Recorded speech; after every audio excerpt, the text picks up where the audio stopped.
বাদশা সুলাইমান সবার কথা বলতেন চিল্লায়া সুবহানাল্লাহ। এত পাওয়ারফুল মুফাসসিরিনে কেরাম বলেন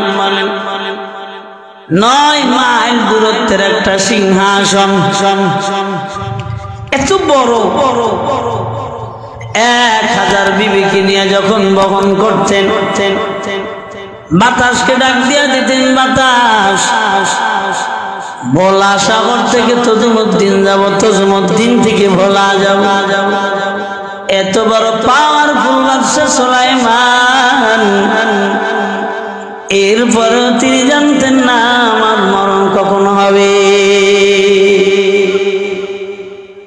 এই জন্য বাবাজি আল্লাহর বান্দারা মরণ বড় সামনে, একেবারেই নিকট। কখন দুনিয়া থেকে বিদায় নিবা কেউ জানো না আল্লাহর বান্দারা।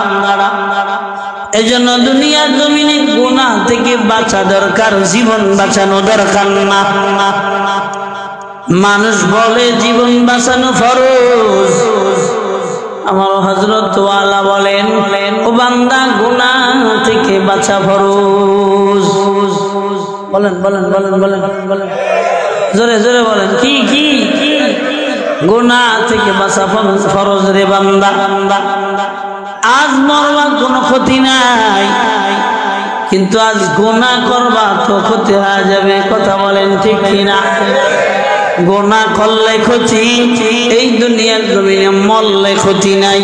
তবে গুনাহ মুক্ত একটা জীবন যদি উপহার দেওয়া যায়, এই দুনিয়ায় বাইচা থাকিও কত লাভ।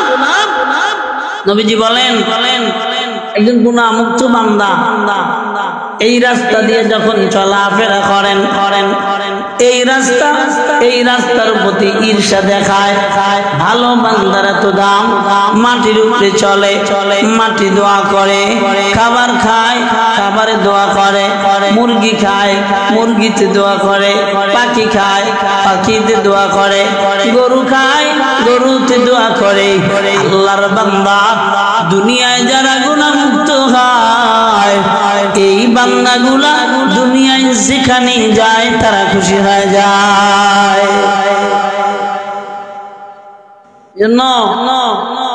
আপনার আমার গুনাহ থেকে বাঁচা দরকার। একটু চিল্লায়া বলেন, কি গুনাহ থেকে বাঁচা দরকার। আম্মা জান সারা রাত তাহাজ্জুদ নামাজ আদায় করলেন। ভালো ভালো ভালো। তবে এই তাহাজ্জুদের চেয়ে বড় দামি সম্পদ আম্মা জানের পর্দা। বলেন না কোন তাহাজ্জুদ আদায় করবে না, আম্মা জান পর্দার খেলাফ করবে না তো আলহামদুলিল্লাহ। আম্মা জান তাহাজ্জুদ করবে না, আম্মা জান জবানকে কন্ট্রোল করবে, কাউকে কষ্ট দিবে না আলহামদুলিল্লাহ। সারা রাত তাহাজ্জুদ পড়বে, আম্মা জানের জবান দিয়ে মানুষ কষ্ট পাবে, আম্মা জানের জবান দিয়ে মানুষ হেফাজতে থাকবে না। এমন আম্মা জানের তাহাজ্জুদের কোনো মূল্য নাই। গুনাহ থেকে বাঁচো। আল্লাহ আমাকে তৌফিক দান করেন। একটু চিল্লে জোরে বলেন। আল্লামা থানভী রাহমাতুল্লাহ আলাইহি, ওনার কাছে তৎকালীন জামানার যুগ শ্রেষ্ঠ এক বান্দা, নাফরমান বড় মদখোর বান্দা। এই নাফরমান বান্দা যে দোয়া চায়, হযরত আলা আমি দোয়া চাই,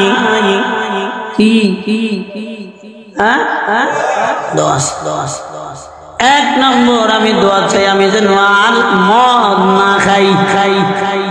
কি না খাই? কয়জনে কইছেন হুজুর দোয়া করেন আমি জানি আর বিড়ির এই পায়খানা না খাই। কয়জনে বলছেন? এত দুর্গন্ধ,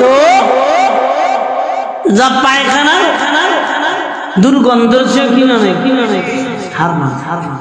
আমি তো পায়খানা দিয়ে বয়ে থাকতে যেটা বিড়ি খাই তার আমি 5 সেকেন্ড বসছেন আমার বমি এসে বলেন তো একটা ফেরেশতার হালত কি তাহলে একটু জোরে বলেন আমার হালতেই একজন রহমতের ফেরেশতা কোনো বিড়ি খোরের কাছে যায়নি কথা বলেন না কেন গাঁজা খোরের কাছে ইয়াবা খোর বাবা খোর পেন্সিডিল খোর যায় না যার কাছে দুর্গন্ধ তার কাছে রহমতের ফেরেশতা নাই। 1 নম্বরে দোয়া করবেন আমি যেন আমি যেন কিক ছেড়ে দেই, হ্যাঁ সারাব আমি যেন মদ ছেড়ে দেই। হুজুর আমি দোয়া চাই 2 নম্বর আমি জানি 1 মুষ্টি দাঁড়িয়ে রাখতে পারি। সুবহানাল্লাহ। 2 নম্বর আমি জানি 1 মুষ্টি দাঁড়িয়ে রাখতে পারি। 3 নম্বর হযরত আলা আমি যেন হজ্জে বাইতুল্লাহ মদিনাতুল মুনাওয়ারায় যেতে পারি। কডলো 4 নম্বর হযরত আলা আমি দোয়া চাই আমার মরণটা যেন হেদায়েত ও ঈমানের সঙ্গে হয়।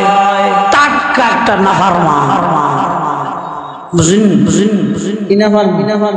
টাটকা নাফরমান যার মদ ছাড়া কিচ্ছু ভালো লাগে না।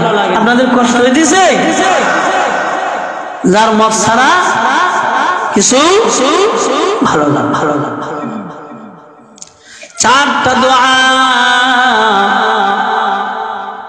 এই 4টা দোয়া করলেন আল্লামা থানভী রাহমাতুল্লাহ আলাইহি যে দোয়া চাইছে সে গুনাহ থেকে বাঁচার জন্য চেয়েছে, আর যে দুনিয়ার জন্য দোয়া করছে সেও গুনাহ থেকে বাঁচানোর জন্য করেছে। বলেন ঠিক কিনা? আমরা হুজুর কাছে যাই, হুজুর আমার মাইয়াটার লেগে দোয়া করেন, পোলাটার লেগে দোয়া করেন, ব্যবসার জন্য দোয়া করেন, বাণিজ্যের জন্য দোয়া করেন।